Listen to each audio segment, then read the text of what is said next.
है work time distance and speed, ठीक है, उसका ये फार्मूला है। जो वर्क टाइम का तो कल आपने देख रखा है। Yes sir. उसके आगे जो हमारा डिस्टेंस स्पीड है ना, उसको हम लोग देख रहे हैं। और ये तो सर टाइम एंड वर्क वाला सब हो गया सर, उतना ही था। अभी जो आपको लिखवाया जा रहा है ना, ये इसमें मिक्स्ड है, ठीक है ना, ये सारा एक दूसरे से इंटरकनेक्टेड है। आप लोग देखिए, आप खुद समझ में आएगा। टाइम एंड वर्क, हाँ, टाइम एंड वर्क का हुआ नहीं है, लिखिए। तो आप लोग लिखेंगे, यहाँ पे 3 टर्म होता है बेसिकली, 3 टर्म है। एक आपका स्पीड, एक टाइम और एक डिस्टेंस, और मोशन या कह लीजिए, और वेलोसिटी कह लीजिए। वेलोसिटी समझ में आता है क्या होता है? Yes sir. बताइए क्या होता है वेलोसिटी? वेग। वेग। और मोशन क्या होता है? गति। चलिए ठीक है। समझिए, स्पीड किसको बोला जाता है, थोड़ा सा समझ लेंगे। यहाँ पे आप मैथ्स पढ़ रहे हैं, ये आपका साइंस नहीं है। थोड़ा सा हम लोग कुछ चीज़ों को जानेंगे। कोई भी जो हमारा ऑब्जेक्ट होता है ना, वो एक यूनिट टाइम में वो कितना डिस्टेंस कवर करता है, उसी को हम लोग बोलते हैं स्पीड। यही होता है ना, एक यूनिट टाइम में यस। कोई भी ऑब्जेक्ट कितना डिस्टेंस कवर करता है, इसी को हम लोग क्या बोलते हैं? स्पीड बोलते हैं। और ये जो आपका जो स्पीड है, ये 2 फैक्टर पे डिपेंड करता है, ठीक है। स्पीड, जैसे आपको कल बताया गया था कि वर्क जो हमारा है वो 2 फैक्टर पे डिपेंड करता है। जो हमारा क्या था, एक नंबर ऑफ वर्कर्स था, और दूसरा क्या था? टाइम था। यही था ना। तो अब हम क्या कह रहे हैं, स्पीड हमारा 2 फैक्टर पे डिपेंड करता है। माइक म्यूट कर लीजिए सब।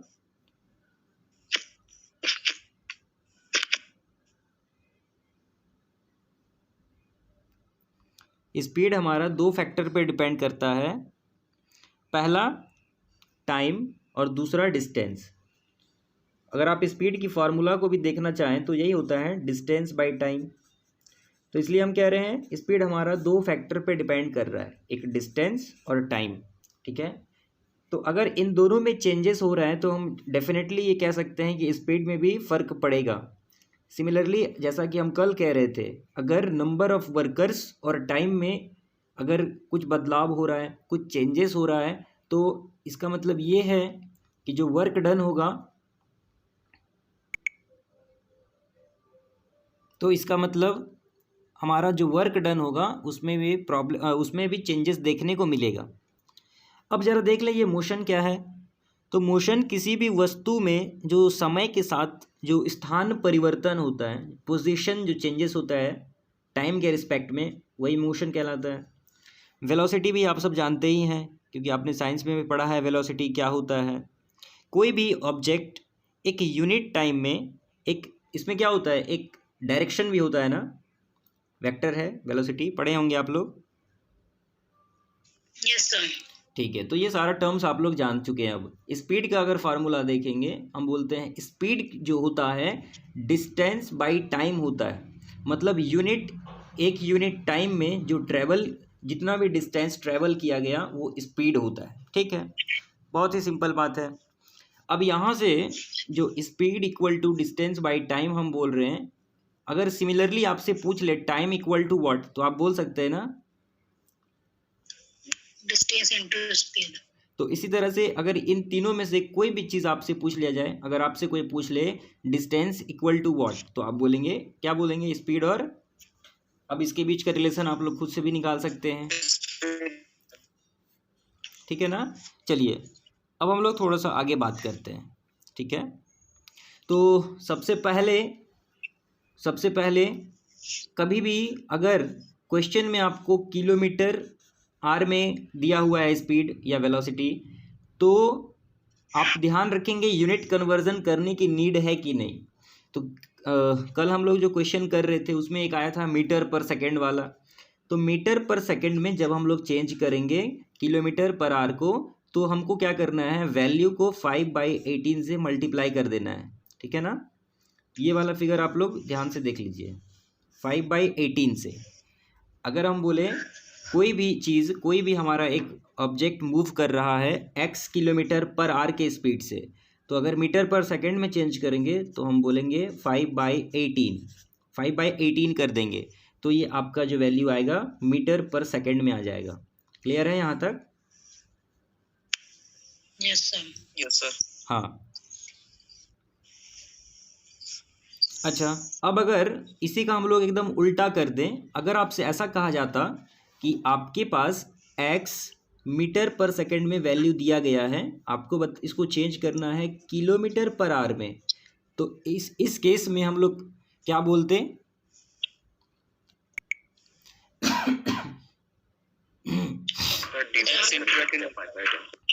x इंटू 18/5, और ये वैल्यू हमारा किलोमीटर पर आवर में निकल जाता।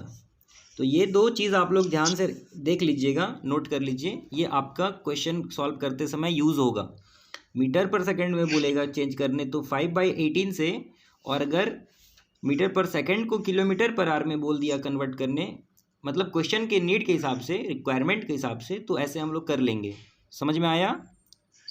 चलिए, यस। अब ज़रा आगे हम लोग अपने क्वेश्चन को, फार्मूलाज को देखते हैं, डिस्कस करते हैं। देखिए,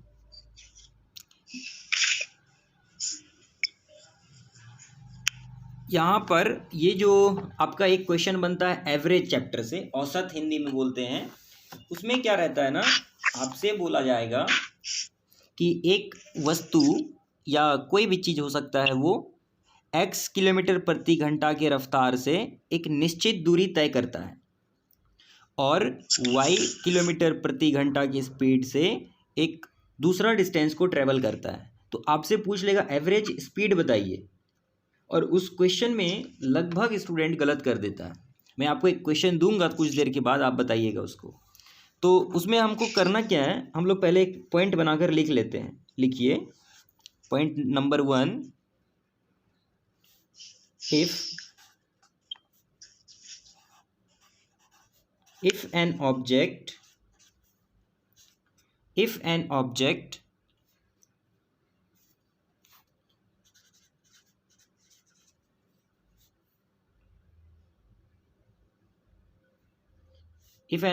moves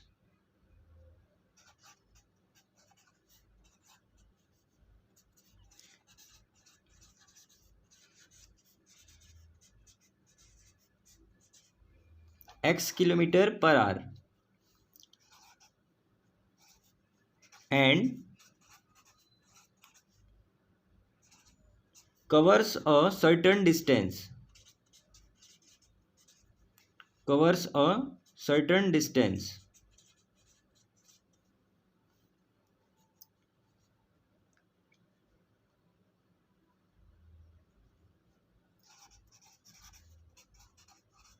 and then it moves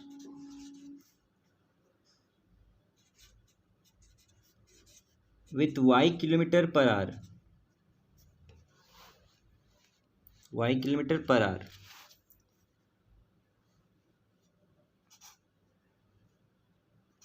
average speed will be what? तो एवरेज स्पीड निकालने के लिए हम बोलेंगे 2xy by x plus Y. ये है हमारा एवरेज स्पीड निकालने का तरीका, ठीक है, ये है तरीका, इसको नोट करेंगे अच्छे से।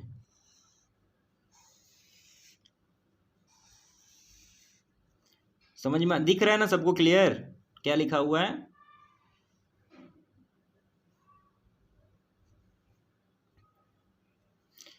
हम आपसे कह दें, एक बस है जो इनिशियली वो 40 किलोमीटर पर आवर की स्पीड से ट्रैवल कर रहा था, उसके बाद वो 60 किलोमीटर पर आवर की स्पीड से एक सर्टेन डिस्टेंस को ट्रैवल करता है। आपको बताना है एवरेज स्पीड, तो आप बोलेंगे 2xy upon x plus Y.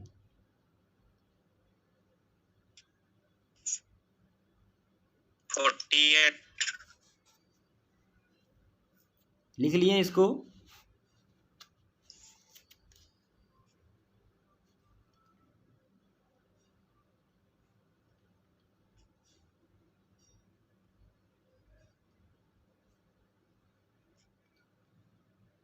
सभी का हो गया लिखा हुआ?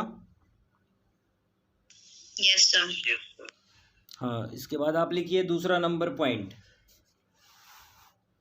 दूसरा पॉइंट क्या कहता है, यदि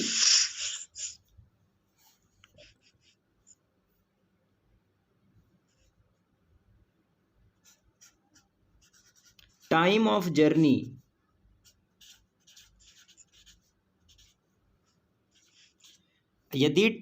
जर्नी को X% कम करा जाए,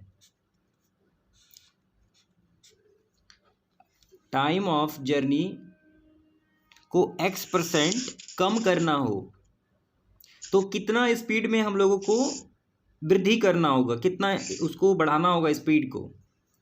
यदि समझिए क्या है, यदि टाइम ऑफ जर्नी मतलब यात्रा का जो हमारा अवधि है उसको X% कम करना है तो अपने स्पीड को हम कितना इनहेंस कर लें, कितना %? तो हम बोलेंगे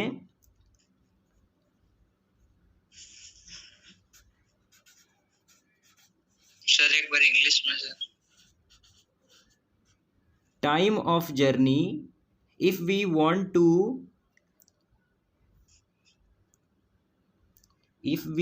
to shorter the time of journey by X%,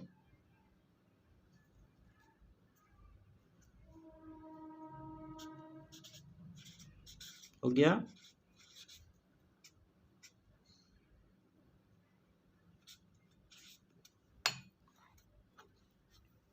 लिख लिए।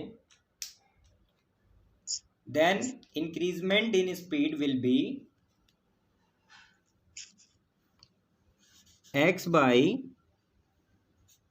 100 minus X into 100%। ये यदि if we want to decrease the time of journey by X%, then we will have to increase in speed X upon 100 minus X into 100। समझ में आया point क्या है? Point को समझिएगा पहले। नहीं आया सर। हम आपसे कहते हैं कि टाइम ऑफ जर्नी मतलब क्या, किसी भी यात्रा में मतलब किसी डिस्टेंस को ट्रेवल करने में जो टाइम लग रहा है, टाइम पीरियड, हम चाहते हैं कि 20% कम हो जाए। मान लीजिए हमको कहीं जाने में लगता है 4 घंटा, या फिर हम कह दें in terms of minute 240 minute लगता है किसी जगह पहुंचने में। हम चाहते हैं कि 10% हमारा टाइम कम लगे, तो कितना मिनट लगना चाहिए? या फिर मान लीजिए अगर कोई जगह पे हमको पहुंचने में 400 मिनट लगता है, हम आपसे कहें हमको 10% अपना टाइम को कम करना है, तो कितना टाइम कम होगा? 40 मिनट कम होगा। तो X, तो हम आपसे कहें कि हमको 10% अपना ट्रैवलिंग टाइम को घटाना है, हम चाहते हैं 10% पहले ही पहुंच जाए, तो इंक्रीजमेंट इन स्पीड कितना करना पड़ेगा? हमको अपना स्पीड कितना और इन्हेंस करना पड़ेगा, परसेंटेज में बताइए। तो हम बोलेंगे X upon 100 minus X into 100%। Sir तो X मतलब जितना कम करना और बाय 100 माइनस फिर जितना कम करके 100। आ गया सर समझ। लिख लिए? नोट हो गया? हाँ सर। अच्छा, अब इसी का उल्टा लिखेंगे।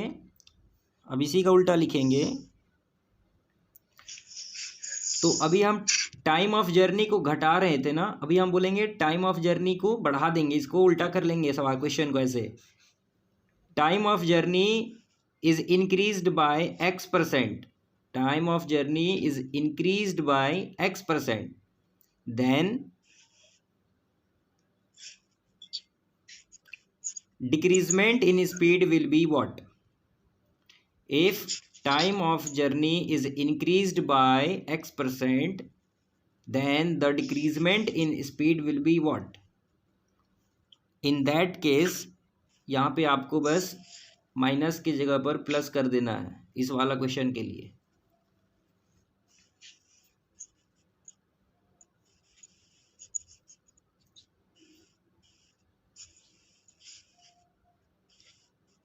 Understood? Yes sir. Yes sir. लिखिए इसको, जल्दी जल्दी लिखिए। ये तीसरा पॉइंट था, उसके बाद और भी है।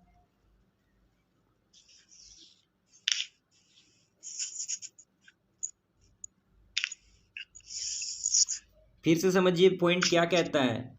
यदि ट्रैवलिंग टाइम को x% बढ़ाना है, अभी हम मान लीजिए किसी प्लेस पे हम लोगों को पहुंचने में 500 मिनट्स लगता था, हम चाह रहे हैं कि 10% और टाइम लग जाए, बढ़ जाए, तो कितना बढ़ रहा है टोटल?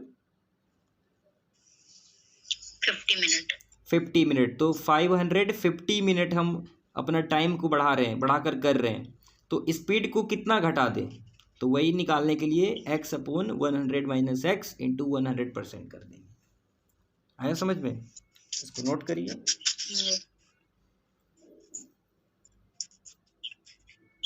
सर एक बार बोले, क्या बोले? हम बोले टाइम ऑफ जर्नी को x% से बढ़ाना है तो स्पीड में कितना डिक्रीजमेंट करना पड़ेगा। तो उस केस में ऐसा ट्रिक हम लोगों को लगाना पड़ेगा, x/100 + x × 100।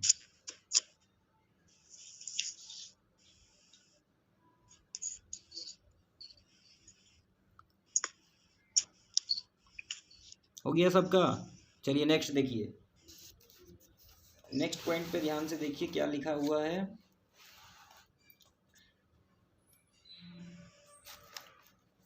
आप लोगों को स्क्रीन पे कुछ दिख रहा है? लाइट ऐसा ऐसा मतलब कि ब्लिंक करता हुआ दिख रहा है क्या? Yes sir. सबको दिख रहा है? Yes sir. क्या आप लोग बता सकते हैं ऐसा क्यों हो रहा है?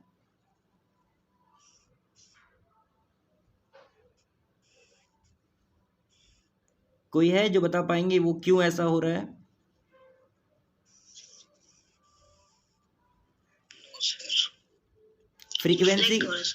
फ्रीक्वेंसी का नाम सुने हैं?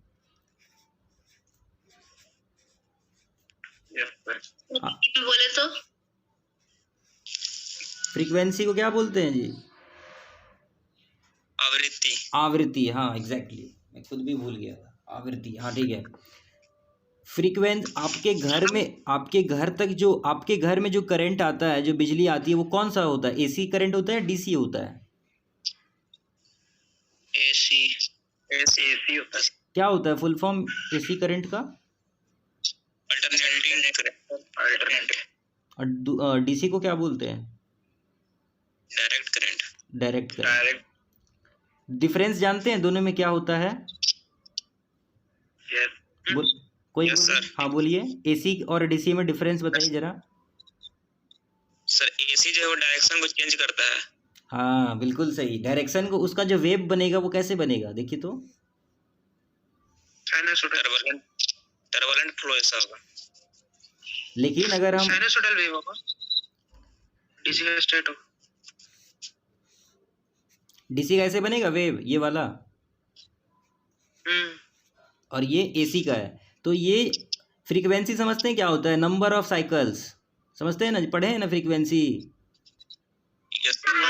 तो आपके घर में जो कोई भी अप्लायंसेस आता है, इलेक्ट्रिकल अप्लायंसेस, उस पे देखते हैं लिखा रहता है 50 to 60 Hz। 50 हर्ट्ज का सब। इंडिया का यही रेटिंग है ना? 50 हर्ट्ज। इंडिया में यही है 50 वाला। तो यहाँ जो आप ब्लिंकिंग देख रहे हैं एक्चुअली है क्या, मैंने यहाँ पर लाइट लगाया ऊपर से ऐसा, तो ये जो लाइट है वो एक सेकंड में क्या कर रहा है पता है? 50 बार बंद हो रहा है और 50 बार चालू हो रहा है। इसको बोलते हैं एक बार मैक्सिमम, एक बार मिनिमम, फिर यहाँ पे फिर 0। तो यहाँ से 50 बार ये ऑन 50 बार ऑफ हो रहा है, तो इसका फ्रीक्वेंसी यही होता है, नंबर ऑफ साइकिल्स, मतलब कितना हो रहा है इस तरह से। तो यहाँ पे जो ब्लिंकिंग देख रहे हैं वो क्या हमारे नेकेड आई से नहीं दिखता है हमको, बात समझ में आया? कैमरा देख पा रहा। हाँ, तो और भी अगर थोड़ा सा अच्छा फ़ोन रहा तो स्लो मोशन में आप लोग देखेंगे लाइट को तो आपको दिख जाएगा क्लियर, लेकिन हमारी नेकेड आई से हम नहीं देख पाते हैं कि बंद हो रहा है कि चालू हो रहा है। चलिए ठीक है, तो ये आपका एक साइंस का टॉपिक था, इसलिए थोड़ा सा हम डिस्कस कर लिए। आगे बढ़ते हैं। मैथ से साइंस में कब आ गए जी, पता भी नहीं चलता है। चलिए नेक्स्ट पॉइंट। सही, ठीक है सर। हाँ सही सर, ठीक है। चलिए अब हम लोग अपना अगला पॉइंट देखते हैं। देखिए बोलता है कि एक आदमी है, ये हम बना लेते एक आदमी, ये क्या कर रहा है ना, अपना ये तीन टाइप का स्पीड है इसके पास। पहले ये x किलोमीटर पर आवर के स्पीड से चल रहा था, फिर इसको मन हुआ कि हम y किलोमीटर पर आवर के स्पीड से चलें, और फिर ये क्या करता है z किलोमीटर पर आवर के स्पीड से ट्रैवलिंग करता है। ठीक, ये पर्सन डमरू राम, ए नाम दे देते हैं इसको। तो पूछा गया एवरेज स्पीड बताइए, एवरेज स्पीड क्या होगा बता सकते हैं कोई? एवरेज स्पीड कैसे निकालेंगे? Total distance by total time. बिल्कुल गलत है। चलिए sir xy/z by xy plus yz plus zx। 3xyz by xy plus yz plus zx।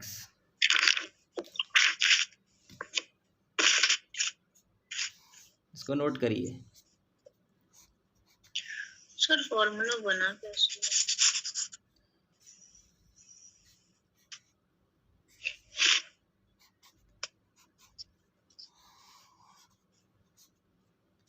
ये फॉर्मूला न्यूटन के लॉ ऑफ मोशन से डिराइव्ड किया गया है, फिलहाल के लिए समझिए।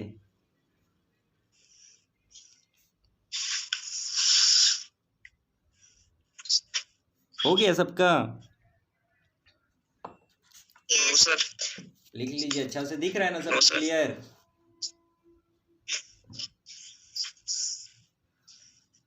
सर तब टोटल डिस्टेंस में टोटल टाइम में क्या होता है, वो इसी का नोट? आप जो कह रहे हैं वो सही है, वो आपका अर्थमेटिक जब पढ़ेंगे ना तो उसके लिए वो अप्लाई होता है। जब आप मीन मीडियन मोड पढ़ेंगे तो मीन निकाल सकते हैं इस तरह से, लेकिन ये इन टर्म्स ऑफ स्पीड है तो यहाँ पे आपका गलत हो जाएगा। आपको क्वेश्चन में अवेलेबल ही नहीं होगा तो बनाएंगे कैसे? हो गया सबका? आगे बढ़े? Yes sir. चलिए ठीक है, नेक्स्ट देखते हैं। अभी क्या बोलता है, कोई एक ऑब्जेक्ट है, ठीक है ना, वो टी आवर्स में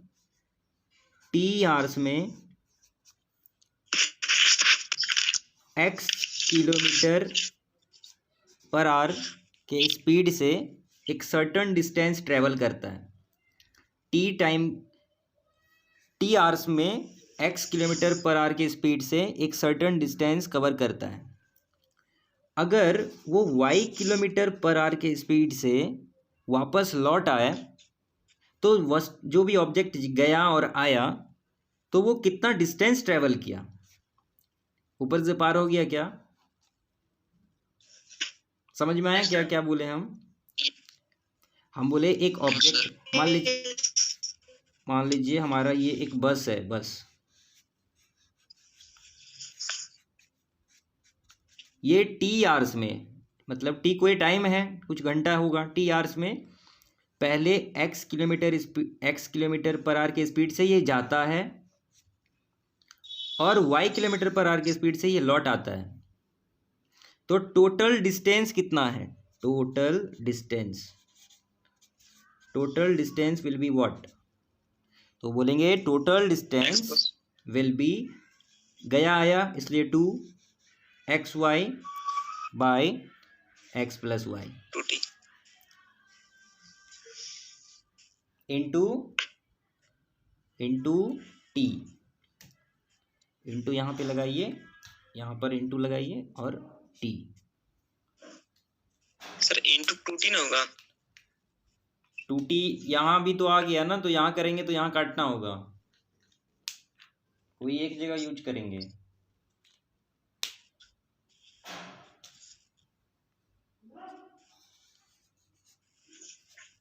बन गया क्या? दिख रहा है ना सबको क्लियर? टी टोटल टाइम है आने जाना दोनों का। टी आवर्स में x किलोमीटर पर आवर की स्पीड से एक सर्टेन डिस्टेंस तय किया और y किलोमीटर पर आवर की स्पीड से वापस लौट आया। ये टी जो है उसी टी में। हाँ उसी टी में गया आया उसी का है ये।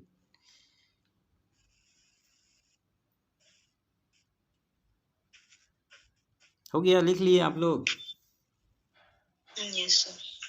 सब लिख रहे हैं ना जी? ऐसा तो नहीं है सब नहीं लिख रहे हैं। चलिए अब आगे देखते हैं, अगला पॉइंट लिखिए फटाक से। अब लिखेंगे नहीं, अब हम लोग कुछ समझते हैं, ठीक है ना? अब थोड़ा समझने का काम करते हैं। Some important fact, some important fact. क्या है फैक्ट? देखिए जब कोई रेलगाड़ी है ना, रेलगाड़ी, माइक म्यूट कर लीजिए ना, आप लोग डिस्टर्ब कर रहे हैं, आप लोगों को ही परेशानी होगी, ये वीडियो रिकॉर्ड हो रहा है। चलिए ये हमारा मान लेते हैं रेलगाड़ी है, ट्रेन है। तो इसमें हो क्या रहा है कि जब कोई भी ट्रेन, ध्यान से समझिए, जब कोई भी ट्रेन किसी प्लेटफॉर्म को पार करती है तो रेलगाड़ी के साथ साथ प्लेटफॉर्म का जो लेंथ होगा ना उसको जोड़कर हम लोग डिस्टेंस निकालेंगे। कल ऐसा सवाल आया था, याद है? नहीं याद है? आया था। तो अगर प्लेटफॉर्म का लेंथ और रेलगाड़ी का लेंथ को आपको जोड़ के क्या करना है, आपको डिस्टेंस आपको कैलकुलेट करना है। ये पहला ये एक इम्पॉर्टेंट फैक्ट है कि when the train passes a platform, आप लोग लिख रहे हैं तो लिख लीजिए। हाँ, when the train passes a platform, then in order to calculate total distance we have to add the length of train and the length of platform as well। लिख लीजिए, ये एक फैक्ट है। सर फिर से बोलिएगा तो। प्लेटफॉर्म की लंबाई प्लस रेलगाड़ी की लंबाई जोड़ के कुल दूरी निकालते हैं।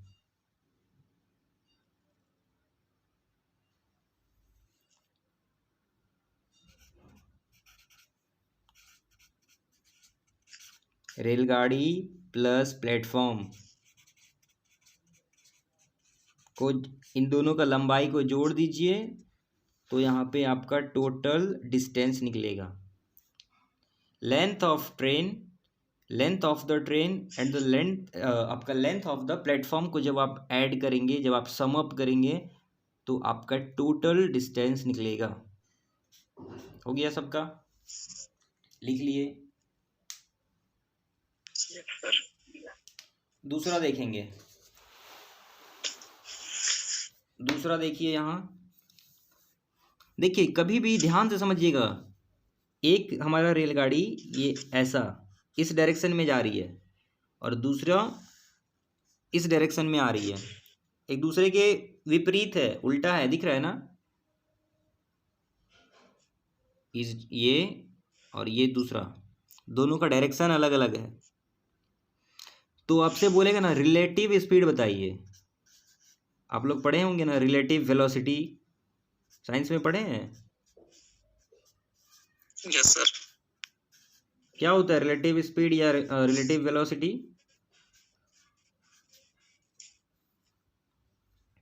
सर कोई 1 ऑब्जेक्ट को दूसरे ऑब्जेक्ट से तुलना करते हैं उसके स्पीड में। इनर्शियल फ्रेम किसको बोला जाता है?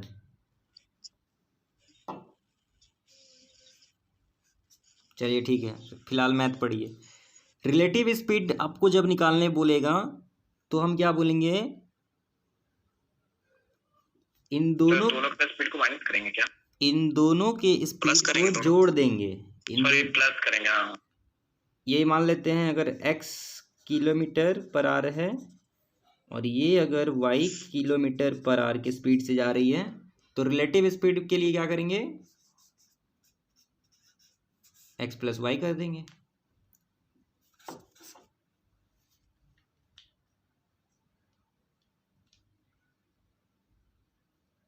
नहीं समझ में आया क्या हो रहा है?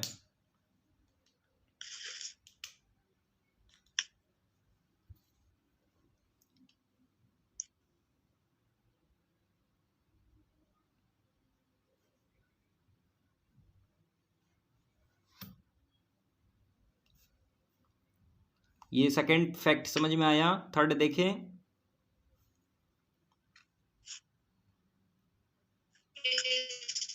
Yes sir. अब ऐसा भी तो केस हो सकता है कि दो ट्रेन सेम डायरेक्शन में जा रही हो, तो उस कंडीशन में यहाँ देख लेते हैं। माइनस कर देंगे उसमें। हाँ, दो ट्रेन सेम डायरेक्शन में मूव कर रही है, तो रिलेटिव स्पीड हम लोग बोलते हैं RS। रिलेटिव स्पीड के लिए x और y को माइनस कर देंगे, रिलेटिव स्पीड निकल जाएगा।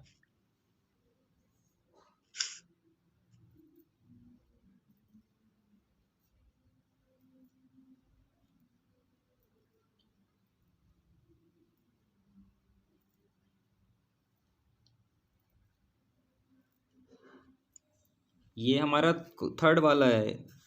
चलिए, ये दोनों डायरेक्शन ऑफ ट्रेन को दिखा रहा है। Two trains are moving in same direction, find the relative speed of the train. तो बोलेंगे in order to calculate the relative speed x minus Y कर देंगे, हो जाएगा। x इसका स्पीड है, एक का स्पीड, और y दूसरा का स्पीड हो रहा होगा।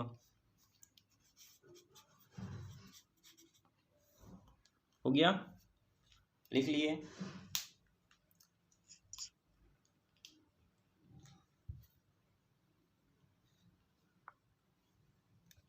अब ये हो गया है ना। अब फोर्थ नंबर, हाँ फोर्थ समझिए पॉइंट। मान लीजिए ये हमारा है ट्रेन, ये है ट्रेन, ठीक। ये किसी एक पोल को, खंभा, पोल है, कोई खंभा है या कोई पर्सन खड़ा है, मान लीजिए यहाँ पे बना लेते हैं, यहाँ पे खड़ा है डमरू राम और ये ट्रेन पास हो रही है। तो कहने का मतलब है कि जब भी ट्रेन किसी पोल या खंभा या किसी व्यक्ति को पार कर रही हो, तो तय की गई, तो डिस्टेंस ट्रेवल्ड जो होगा, डिस्टेंस ट्रेवल्ड जो होगा वो होगा length of the train, length of the train, length of the train. लिखिए इसको, फोर्थ वाला point. If a train crosses a pole और person, then the distance, total distance traveled by the train will be equal to length of the train। यही है बस, ये सब concept है जो आगे क्वेश्चन में लगेगा, इसलिए लिखवाया जा रहा है। सर ये मेरे को पॉइंट समझ नहीं आया। ये है हमारा ट्रेन, ये किसी पर्सन को क्रॉस कर रहा, यहाँ पे ट्रेन है और ये किसी पर्सन को क्रॉस कर रही है, तो बोला गया टोटल डिस्टेंस ट्रेवल्ड कितना, तो बोलेंगे लेंथ ऑफ ट्रेन उतना, सेम।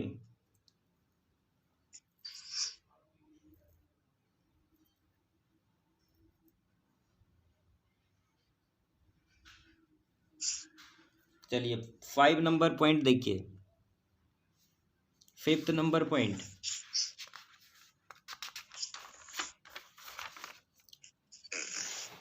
फिफ्थ नंबर पॉइंट में लिखिए,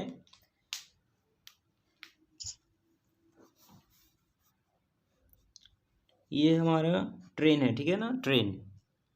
ये किसी पोल को या कोई पेड़ ट्री मान लीजिए है, ठीक है। यहाँ पे मान लेते हैं हमारा एक ट्री है, बना लीजिए यहाँ। तो इसको ये पार करने में जो टाइम लेगी, लिखिए टाइम टेकन, ये होगा बराबर किसके, लेंथ ऑफ ट्रेन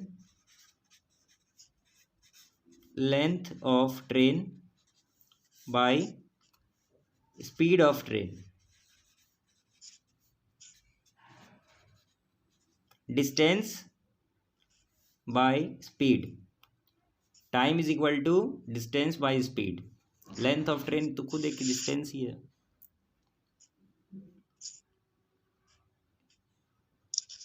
सर अगर ये पेड़ जो है प्लेटफॉर्म के पास होगा तो?